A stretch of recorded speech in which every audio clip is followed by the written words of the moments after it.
Most people have no idea how close to the edge we walk. If the electrical grid went dark tomorrow, not for an hour, not for a day, but for weeks or months, what would you actually have that still works?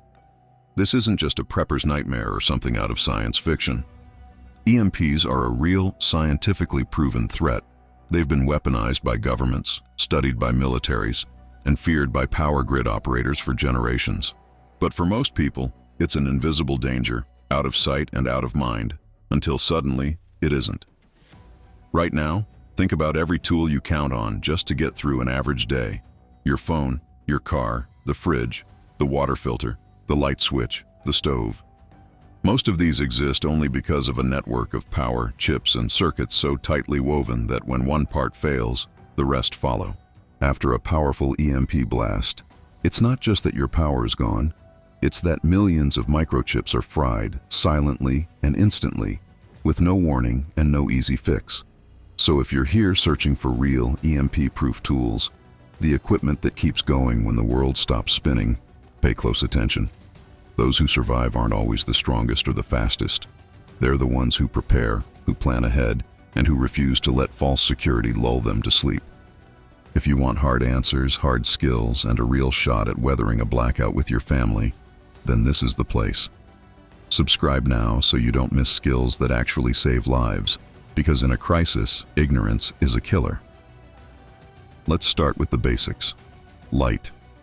Total darkness isn't just inconvenient, it's dangerous. Without light, you can't treat wounds, defend your home, or even move safely. Empires were built and lost because people didn't understand the power of light. The hand-crank flashlight, the type constructed with simple gears and a reliable dynamo, is one of the few light sources you can trust to work after an EMP. It costs a bit more than a dollar store flashlight, but what you're buying is independence from batteries, from grids, and from everything that fails when the pulse hits. Every family member should have one, and if you break one, you can often repair it with basic tools. No circuits, no hidden weaknesses. But look beyond flashlights.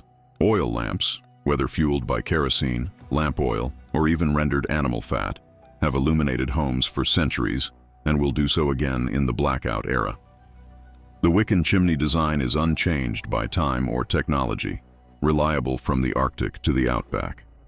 One overlooked advantage: the warmth generated can help heat small spaces, crucial in winter or in drafts. Just be sure to store fuel safely, away from living quarters, and rotate your supply. Next up, communication. After an EMP, you can't count on your smartphone, laptop, or even your vehicle's infotainment system. Most digital radios and modern walkie-talkies have tiny processors that melt in a surge. But analog hand-crank radios, especially those with full metal bodies and minimal electronic parts, can sometimes keep working, letting you hear government updates, weather reports, or signals from other survivors. The fewer digital elements, the safer you are. For group survival, whistles and old-fashioned signal mirrors are priceless. A whistle's blast carries farther than any shouted word and doesn't rely on electricity. In a rescue operation, search party, or even for warning others of an intruder, this simple tool saves lives. Signal mirrors send flashes of sunlight for miles, far beyond what a voice or flashlight beam can achieve. Learn how to use them properly. It's a craft worth knowing. Let's talk about tools and repair. The strongest shelters, the safest homes, are built not with digital gadgets, but with hand tools. Hammers, hatchets, wrenches, hand saws, screwdrivers, all manual, all immune to an EMP. While it may be tempting to fill your toolbox with battery-powered drills and electric saws, these become nothing more than paperweights in a true collapse. Quality hand tools last for generations, and when properly cared for, can be passed to your children and their children. Spend the extra time now to learn how to sharpen, oil, and maintain your tools. Because in a resource-starved world, maintenance is as critical as use. A fixed-blade knife isn't just for self-defense. A good knife, full tang and carbon steel, will let you build shelter, split firewood, butcher game, craft traps, and even create other tools. It is the single most versatile device in any true prepper's kit. And here's something every survivor learns sooner or later. The best knife is the one you have the one you know how to use, and the one that doesn't fail. Avoid knives with electronics, batteries, or unnecessary attachments. The old ways endure for a reason. Fire starters are next. Ferro rods, classic flint and steel kits, and magnesium blocks not only outlast hundreds of matches, but keep working in wind, rain, and snow. With practice, you'll be able to spark fire with damp tinder and stay alive where others freeze. Stash several sets in different places: coat pocket, bug-out bag, vehicle kit, because fire is survival and redundancy is resilience. Water filtration systems are the silent lifeline of civilization, but most high-end water filters today use electric pumps and digital indicators. After an EMP, only gravity-fed ceramic filters, squeeze filters, or established field methods, like boiling or sand filtration, will protect you from dysentery and dehydration. Guard your water supply like treasure. If your setup relies on a well pump, have a manual backup. Those old-fashioned hand pumps on a deep well are worth more than gold. Even if you can't install one now, have a portable one in storage and learn how to use it before you're desperate. Navigation. Once the satellites fall silent, GPS is gone. That's why you should invest in durable, military-style lensatic compasses and waterproof, high-detail paper maps covering your region, escape routes, and safe locations. The ability to read a topographical map, to judge ridgelines, valleys, and water flows, turns any survivor into a leader. Remember, you won't get a second chance to run a practice drill when the world has gone pitch black. Food preparation comes next. But first, stockpiles are only as good as your ability to access and process them. Manual can openers are often overlooked. During extended power outages, you'll burn more calories trying to punch open cans with knives or stones than you'll save. A heavy-duty manual grain mill lets you turn dry storage grains into bread, porridge, or even animal feed. With a simple hand-crank meat grinder, you can process wild game, tougher cuts, or even tough medicinal roots for homemade remedies. Would you recognize the dangerous foods in your pantry or storage? Bulging cans, home-canned goods showing signs of botulism, or grains infested with insects are all common after lengthy grid outages. Learn about food safety without refrigeration. Know which wild plants are edible and which ones are silent killers. In chaotic times, food poisoning is a hidden killer. Don't become a casualty of ignorance. When the first wave hits, a blinding flash miles away, gone before anyone has time to process, the grid's collapse isn't dramatic. It's silent. Traffic lights freeze, screens go black. The reassuring hum of background electronics fizzles out. People step outside, confused, clutching blank phones, pressing buttons on unresponsive car remotes. This is the real beginning, not a movie, not guesswork. This is why you prepare. Those first minutes will decide who leads, sees the truth, and acts, and who hesitates, waiting for help that never comes. If you're here, you already sense it. Help in an EMP scenario is never coming. You become the help. Now, when I talk about EMP-safe tools, I'm not talking about luxury. I'm talking about what stands between order and panic, survival and loss, life and death. Every item in your kit needs a reason to exist. That flashlight isn't a toy for camping. It's your eyes on a world unrecognizable at night. Hand-crank flashlights, the analog kind, can be found in thrift stores and surplus shops.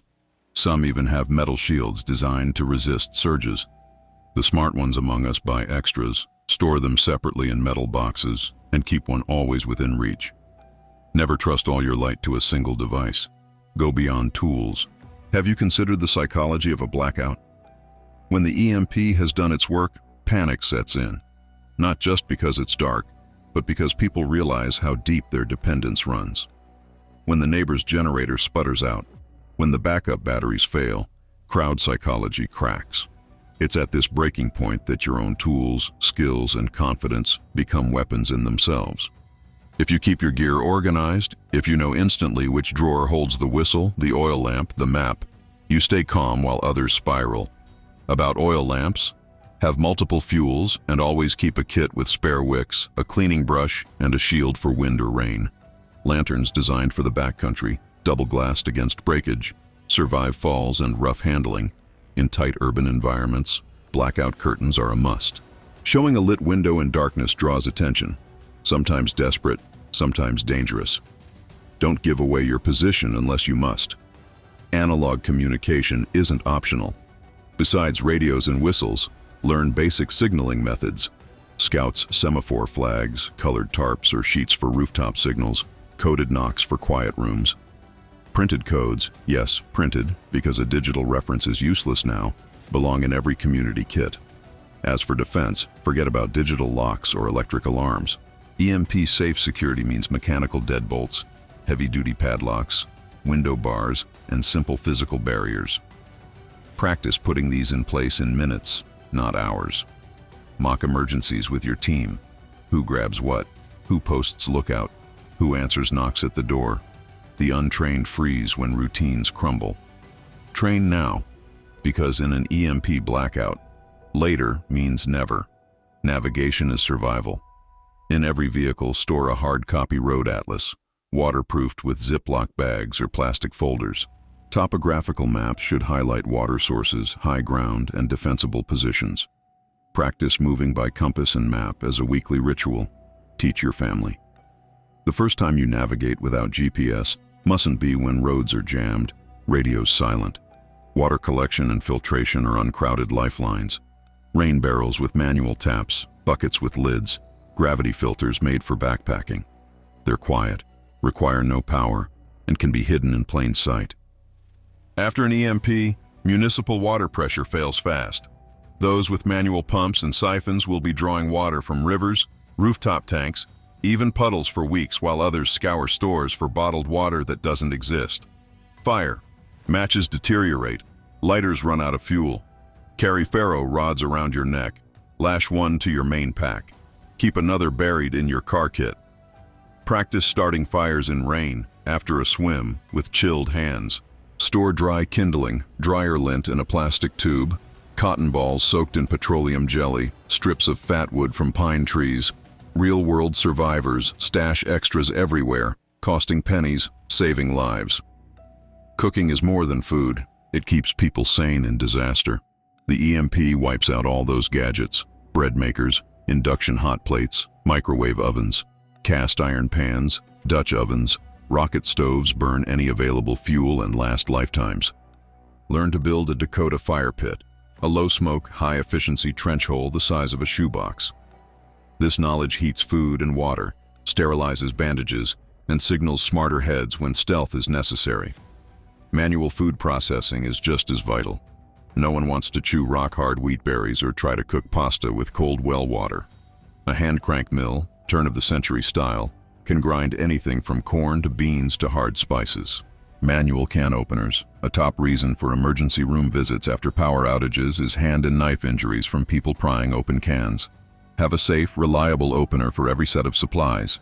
Preservation is a dying art, but it's your lifeline. Solar dehydration racks, lidded fermentation crocks, homemade salt packing bins. These preserve vegetables, fruits, and meats without a watt of electricity. Learn to build root cellars, use vinegar and honey for canning, and rotate your supplies. Rot, mold, and insects kill more survivors than anything else once refrigeration fails.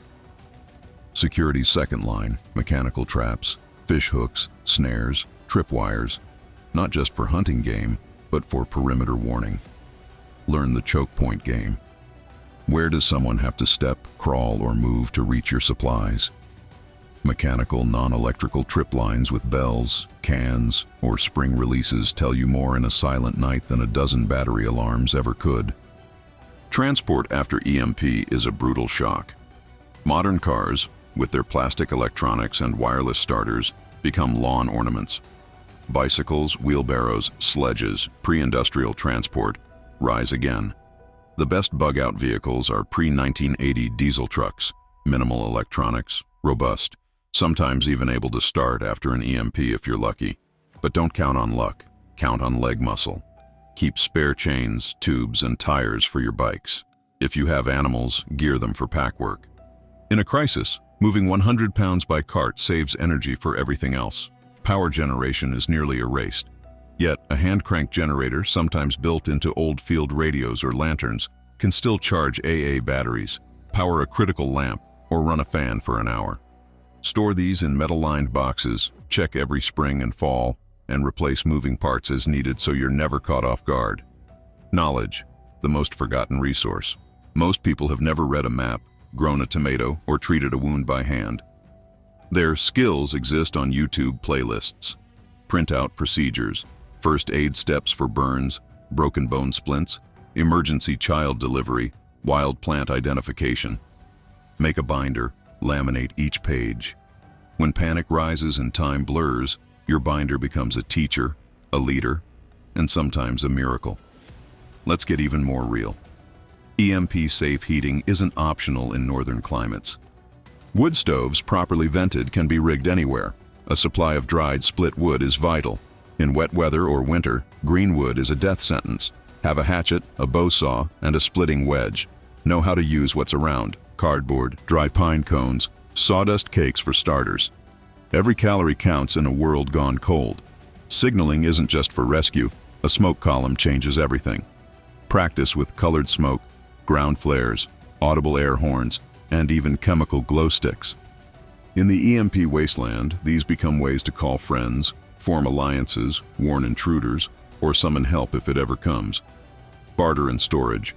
Prepare metal bins, lockboxes, caches buried away from your home, and keep records by hand, not on a laptop or USB drive.